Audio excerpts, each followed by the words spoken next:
Dios les bendiga, hermanos, en esta mañana. Quiero compartirles algunos puntos importantes para la elaboración de una predicación. Quiero dar algunos puntos simples, pero que creo pueden ayudar a poder elaborar una predicación. En ocasiones, la predicación se vuelve un momento lento, un momento inclusive tedioso. Y creo que eso se debe a dos factores. Uno de ellos es porque el predicador no se preparó de la manera adecuada, no tuvo el tiempo o no dedicó el tiempo para poderse preparar, no oró, no se preparó, no estudió y sube al altar sin preparación. El otro factor es que los mismos congregantes pues van con cierto desinterés, cierta indiferencia de escuchar, de escudriñar la palabra de Dios, y eso hace que el momento pueda ser lento, pueda ser tedioso y pueda ser un tiempo que no sea bien invertido, que se esté desperdiciando esos momentos importantes que es el tiempo de la predicación. Bien, antes que nada quiero compartirte o quiero decirte que el punto principal antes de que continúes con un bosquejo, antes de que tú elabores o estructures tu prédica, es encontrar el tema a predicar. Lo primero que un predicador tiene que tener claro en su mente, claro en su corazón, es el tema que va a exponer. En ocasiones tenemos una carga espiritual por ver cierta necesidad en la iglesia y nos puede llevar a buscar un tema para poderlo compartir con los hermanos. Pero si no podemos definir el tema con puño y letra o con puño y tecla, lo que habremos de exponer es solo eso, una emoción, una intención, un sentimiento o una carga, pero nada definido. Entonces es necesario que con puño y letra, con puño y tecla, tú puedas escribir y definir cuál es tu tema de la predicación. Tiene que ser específico, porque si hablamos de la fe, pues podemos hablar de la fe que sana, de la fe que salva, de la fe del arrebatamiento de Cristo, de la fe en medio de las pruebas. En fin, podemos hablar de los hombres de fe en el capítulo 11 de Hebreos. Entonces tienes que ser muy específico en el tema que tú quieres exponer. No continúes tú una predicación si no tienes el tema bien definido. Cuando tú ya lo escribas, cuando tú ya lo definas, entonces se puede decir que ya tienes el tema.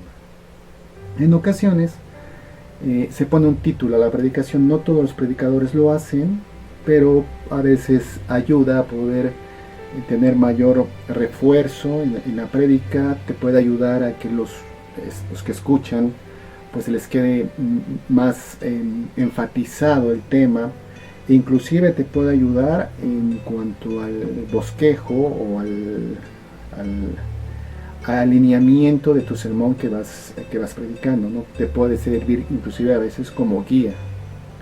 Obviamente el título tiene que ser de acuerdo, tiene que ser acorde al tema que tú estás pensando. ¿Cómo surge un tema? Bueno, surge a veces de un canto, surge de una necesidad que tú veas en tu iglesia, surge de un texto, de una meditación personal que tú tienes en la Biblia, surge de una verdad que encontraste, que quieres compartir con los hermanos.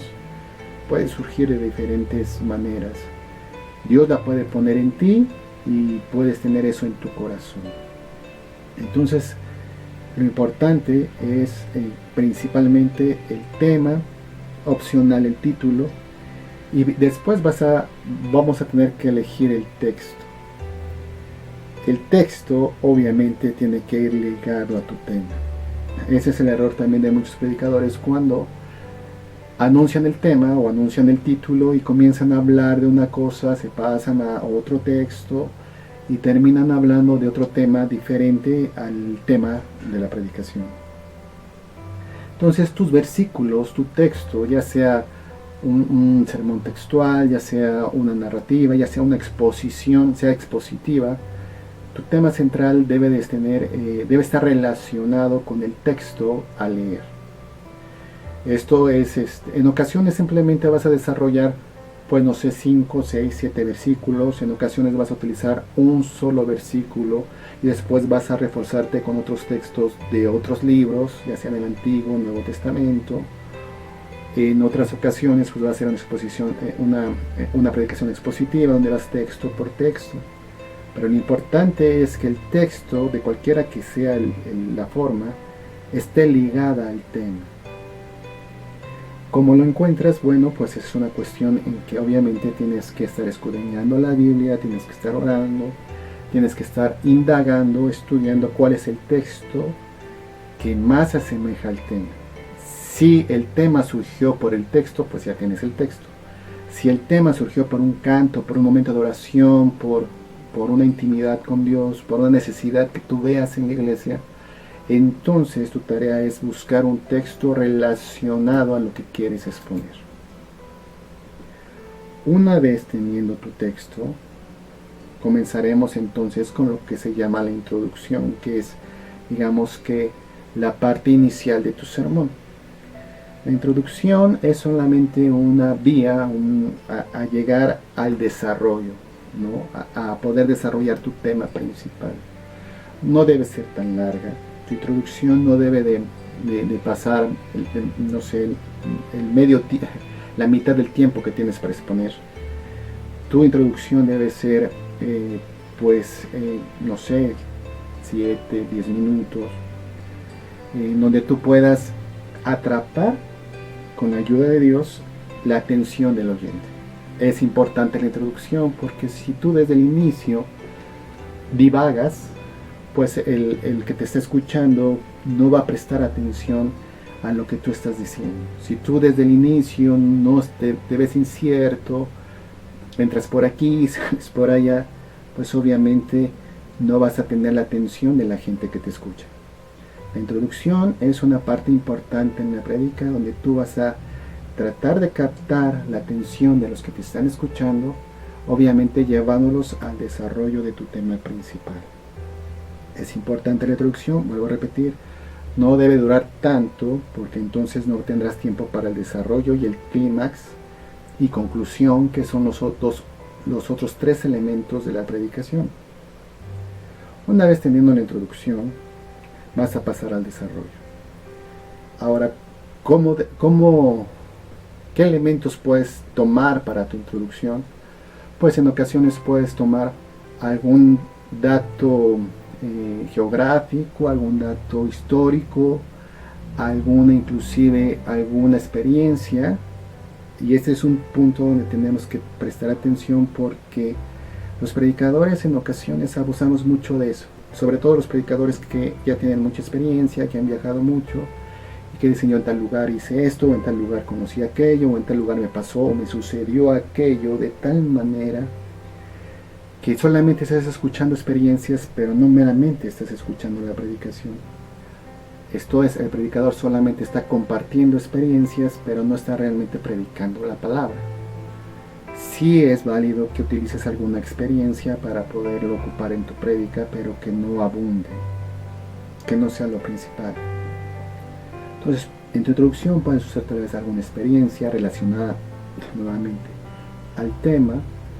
Puedes, como te comentaba, usar algún dato arqueológico, puedes utilizar algo que te haya brincado, que te haya llamado la atención en el texto que estás leyendo, para posteriormente pasar al desarrollo. El desarrollo de la predicación pues es donde tú ya vas a comenzar a articular y llevar al oyente al clímax o al tema central de tu predicación. También ten cuidado de que tu tema principal o tu clímax es la parte más importante, es donde tú llevas al que te escucha al momento en donde tú verdaderamente quieres sembrar la palabra de Dios, el tema que Dios puso en tu corazón en el oyente. Ese es el clímax, donde vas a reforzar y vas a vaciar tu mente, tu espíritu, tu físico, en poder dar ese clímax, ese punto, el punto más alto. Pero ten cuidado de no darlo en la introducción, porque si lo das en la introducción ya no tendrás nada más que decir. Ya algunos hermanos también llegamos a cometer esta equivocación de que, como lo decimos al inicio, después en 5-8 minutos decimos todo lo que queríamos decir, y los otros 22 minutos, 30 minutos, pues solamente se está divagando, porque hay que cubrir un tiempo, porque ya dijiste todo al inicio, y no es lo adecuado. Entonces, tienes tu tema, tienes tu versículo, puede ser que tengas tu título, tienes tu introducción que te lleva al desarrollo. ¿Cómo lo desarrollas? Pues comienzas realmente a explicar tu tema principal, ¿no? Puede ser por secciones, por partes. Tengo 3 puntos para compartir sobre la fe, o tengo 3 puntos para compartir sobre la oración, o podemos ver, si estás hablando de ofrendar o de las ofrendas que Dios espera, pues de qué manera eran. En fin, vas a comenzar a desarrollar el tema que tú tengas para llegar al clímax, ¿no? En este punto también te puede ayudar el poder dar el significado de alguna palabra. Obviamente tendrás que respaldarla con un diccionario. Si tienes diccionarios bíblicos, mejor. Si tienes en medios de cómputo, poder bajar el Eastword, pues también es una herramienta muy útil, donde puedes encontrar, no sé, 6-7 versiones de la Biblia que son paralelas. Puedes encontrar comentarios bíblicos, puedes encontrar algunos diccionarios como el Strong, como el Smith, como el Vine Antiguo Testamento, Vine Nuevo Testamento, que te pueden dar mayor idea del texto que tú estás exponiendo. Sobre todo cuando estudias la Biblia, no te olvides de algunas reglas de la hermenéutica, que es considerar el autor, el contexto, la época en que fue escrita y para quién va dirigida, para no sacar un texto fuera del contexto y, como se dice, sea un pretexto. Esto también ocurre mucho. Se sacan textos que no tienen nada que ver con el contexto y se quieren aplicar a nuestra actualidad o como una verdad bíblica, y no es lo adecuado.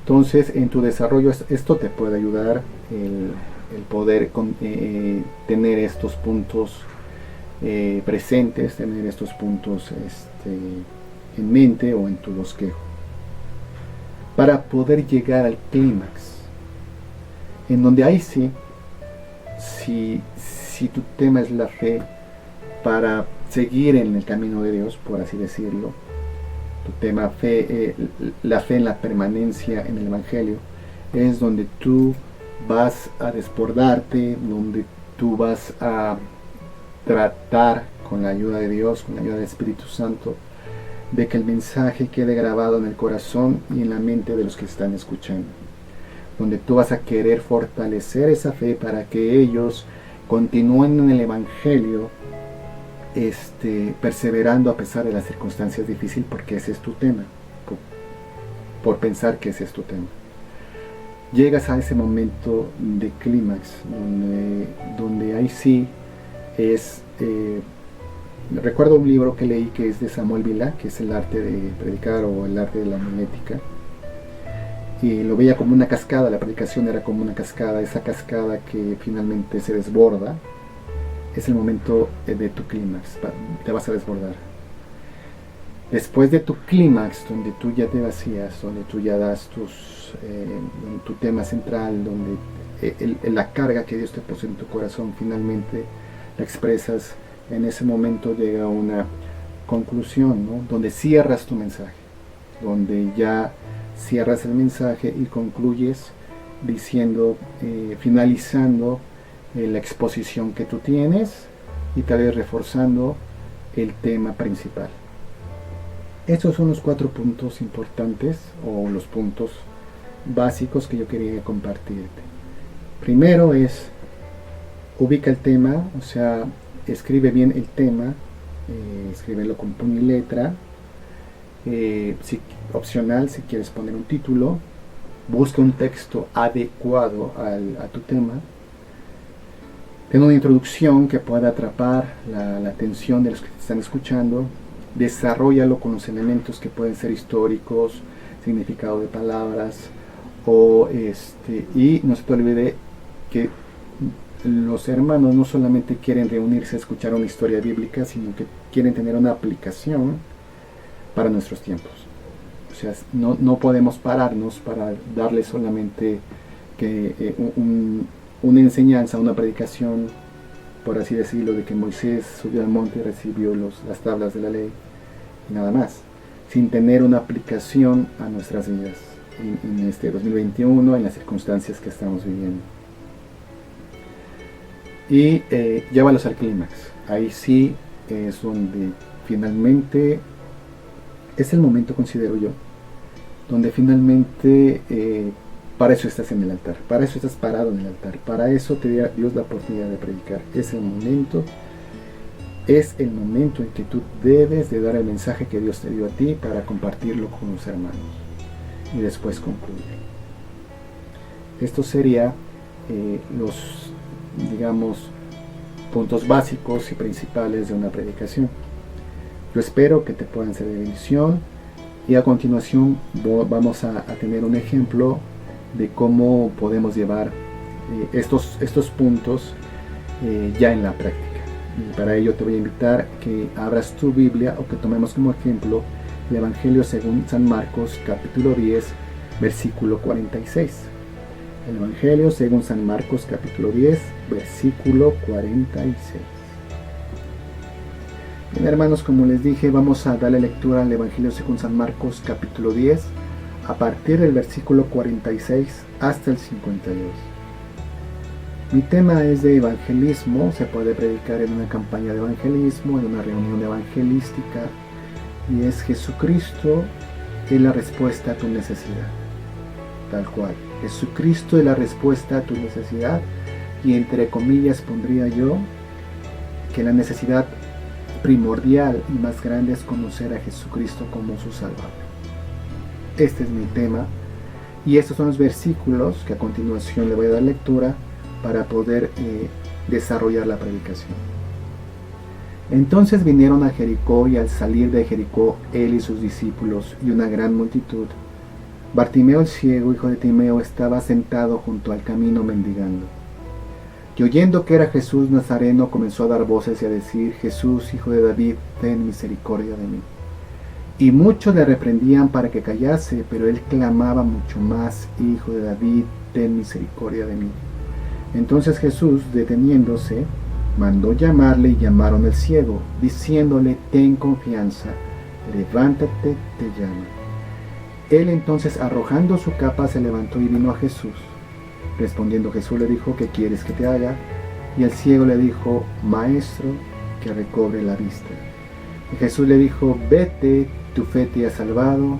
Y enseguida recobró la vista y seguía a Jesús en el camino. En este caso yo voy a poner un título, que ya vimos que es opcional, pero en este caso pondré el título: Una necesidad, un clamor y una respuesta.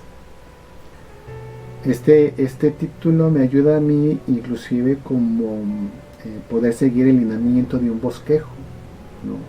Como que está seccionado: una necesidad, un clamor y una respuesta, que es lo que podemos observar en estos versículos que acabamos de leer.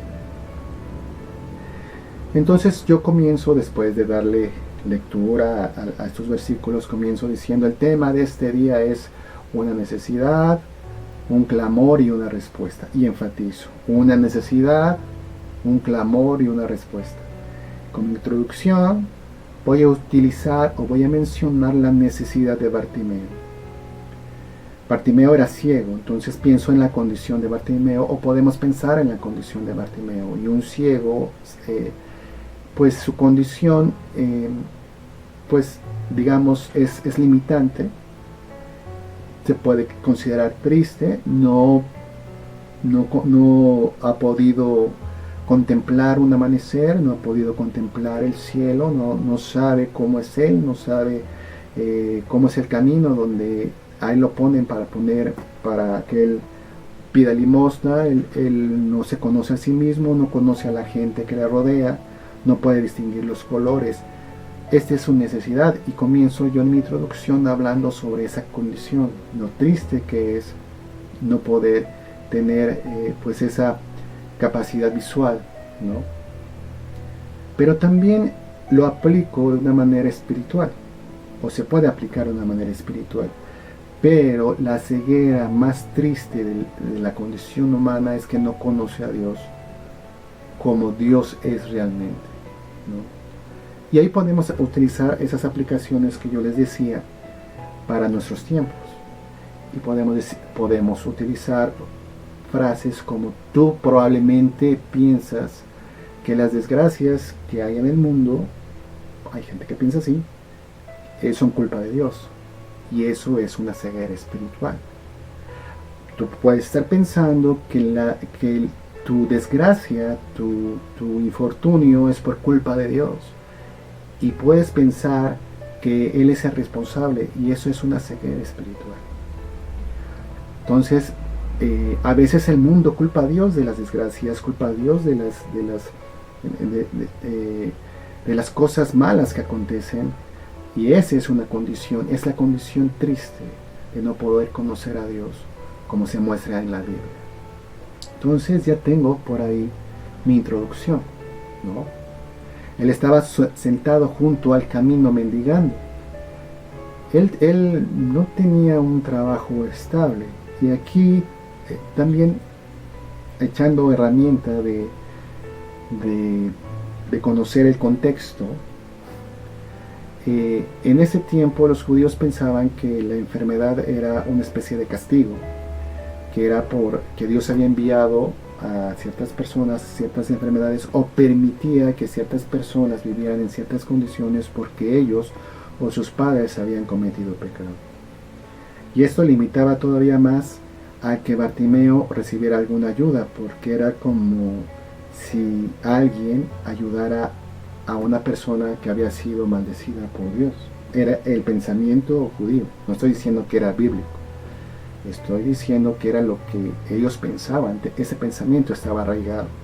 Entonces la gente como que todavía limitaba más a poder tener esa ayuda, este Bartimeo, porque en todo caso era alguien que seguramente habría hecho algo en su vida, o sus padres habrían hecho algo en su vida por el cual se encontraba ciego. Sin embargo, mendigaba. Y aquí hay otra aplicación que generalmente los predicadores usan cuando exponen estos versículos, y es que cuando estás en el mundo también mendigas, ¿no? También solamente te conformas con las migajas que el mundo te puede dar. Sea el alcohol, sea el sexo ilícito, sea la infidelidad, sea el dinero, en fin, el hombre que no conoce a Dios se encuentra como Bartimeo, ciego y mendigando. Esta es, digamos, la introducción. Comienzo con mi desarrollo en el versículo 47. Y oyendo que era Jesús Nazareno, comenzó a dar voces y a decir: Jesús, hijo de David, ten misericordia de mí. Lo que vemos aquí es que en el versículo 47 lo primero que leemos, bueno, lo segundo que leemos es oyendo. Bartimeo era ciego, pero no era sordo. Y otra vez, echando mano de lo que la narración bíblica no nos permite y el contexto no lo permite, podemos pensar que este Bartimeo, aunque no conocía cómo era la gente, cómo era el camino por donde él mendigaba, sí sabía distinguir los sonidos. Seguro que él identificaba cuando los guardias romanos pasaban por ahí, seguro que él identificaba cuando había algún alboroto en la ciudad, seguro que identificaba a cierta persona que regularmente caminaba por esa parte.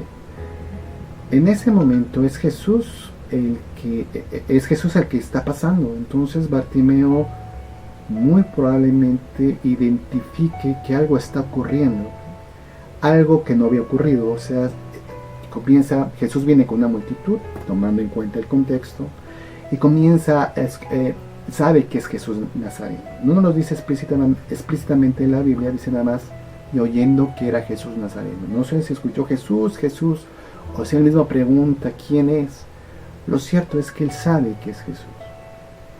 Y aquí viene también la aplicación dentro del desarrollo, que es, en este día, tú mi amigo, tú mi amiga, estás escuchando de la palabra de Dios, estás escuchando de Jesús, estás escuchando que Jesús vino a morir al mundo para darnos salvación, estás escuchando el Evangelio de Jesucristo. Dice la Biblia que cuando Bartimeo escuchó, comenzó a dar voces y a decir: Jesús, hijo de David, ten misericordia de mí. Esto tiene un significado porque Bartimeo era judío y entendía los pactos que Dios había hecho con Abraham y con la nación judía. Por tanto, Bartimeo sabía por qué decía: Jesús, hijo de David, ten misericordia de mí. Sabía que del linaje de David vendría el Salvador, ¿no? Diferente a la mujer sirofenicia, que era gentil y que hace la misma exclamación, que lo vemos en otro de los evangelios, que dice también: Jesús, ten misericordia de mí, pero que ella no conocía, desconocía más bien lo que eran los pactos de Dios hacia con Abraham y con la nación judía. Bartimeo sí lo entendía. De manera que comienza a dar voces, ¿no? Comienza a clamar. Entramos ya al segundo punto: una necesidad, un clamor. Jesús, hijo de David, ten misericordia de mí. Y muchos le reprendían para que callase, pero él clamaba mucho más: Hijo de David, ten misericordia de mí. También viene una aplicación que aquí puede ser la aplicación tanto para la gente que no conoce a Dios como para la gente que va a una iglesia. Y esto es, en ocasiones pueden decir: Dios no se puede fijar en ti, tú nunca vas a cambiar, tú no vales la pena, tú siempre tienes los mismos errores, no hay una oportunidad para tu vida. Sin embargo, aunque muchos para Bartimeo le reprendían para que no hablara más, él seguía clamando. Entonces tú puedes ahí enfatizar y hablar en primera persona, hablar más bien, dirigirte hacia tu audiencia o la gente, la congregación, y decir: tú sigue clamando a Dios, a pesar de que te puedan decir que no puede tu vida cambiar, de que no tienes remedio, o de que en la misma iglesia te estén viendo, señalando ciertas cosas, tú sigue clamando a Dios, como en el caso de Bartimeo. Finalmente, en el versículo 49 dice: entonces Jesús, deteniéndose, mandó llamarle, y llamaron al ciego, diciéndole: ten confianza, levántate, te llama. Por fin Jesús se detuvo. Parece que en la narración bíblica Jesús no se detiene a primera instancia. Había también que tomar esto, aprovecharlo y decir que muchas veces nosotros clamamos a la primera vez y nos desanimamos porque no recibimos respuesta. Pero el ejemplo de Bartimeo en su clamor era que él siguió clamando hasta que Jesús se detiene. Cuando tú clamas, seguro Jesús se va a detener. Cuando tú sigues clamando con un corazón realmente sincero y exponiendo tu necesidad a Jesús como el Hijo de Dios, como el Hijo de David, que venía del linaje de David, seguro Jesús se va a detener. Jesús, deteniéndose, mandó llamarle, y llamaron al ciego diciéndole: ten confianza, levántate, te llaman. Y aquí viene otra aplicación. Aunque la mayoría de las voces te puedan decir que te detengas, que no sigas caminando, que tu vida es un desorden, habrá alguien que te diga: ten confianza, continúa, tú sigue buscando a Dios, tú sigue esforzándote, tú sigue yendo a la iglesia, tú sigue escudriñando la Biblia, tú sigue orando. En el caso de la gente que no conoce a Dios, hay una esperanza, hay alguien está dispuesto a llamarte en la condición en que te encuentres, porque si clamas a Él seguro se va a detener para atenderte. Finalmente ya pasamos al tercer punto, por así decirlo, de la predicación, que se podría decir que es el clímax, que es: él entonces, arrojando su capa, se levantó y vino a Jesús. Respondiendo, Jesús le dijo: ¿qué quieres que te haga? Como que esta pregunta está un poco de más, porque pues lo más evidente era que Bartimeo quería ver, ¿no? O que su necesidad primordial era recobrar la vista. ¿Por qué Jesús entonces le hace esta pregunta? Y la respuesta que yo puedo, o que algunos hermanos consideran que hace esta pregunta a Jesús, es que Jesús está esperando que Bartimeo le diga, tú puedes hacerlo. Mi condición no es la mejor, mi condición es pedir limosna, cada día me levanto y pienso que mi vida no va a cambiar. Y dependo de la buena voluntad de la gente que pueda ayudarme un poco de pan, un poco de sustento. Y yo quiero recobrar la vista, pero yo creo que tú lo puedes hacer. Cuando Bartimeo declara que Jesús puede hacer, que puede recobrarla, que puede hacer que recobre la vista, es como estar declarando la fe que él tiene en Jesús. Ya me estoy introduciendo al clímax. Necesitas clamar en tu necesidad que Jesús tiene el poder para poder obrar en tu vida. Primeramente, para poder limpiar tus pecados, para poder transformarte, para poderte hacerte una nueva persona. Necesitas creer que lo puedes hacer. Necesitas tener fe para poder decir estas palabras. Yo creo que tú puedes, Dios. Tal vez he fallado en esto, tal vez he fallado en otro, tal vez nadie ya cree o tiene esperanzas en mí, pero tú, Señor, puedes hacer. Cuando Jesús ve la respuesta de Bartimeo, el versículo 52 dice, vete, tu fe te ha salvado. Finalmente encuentra la respuesta, el clímax.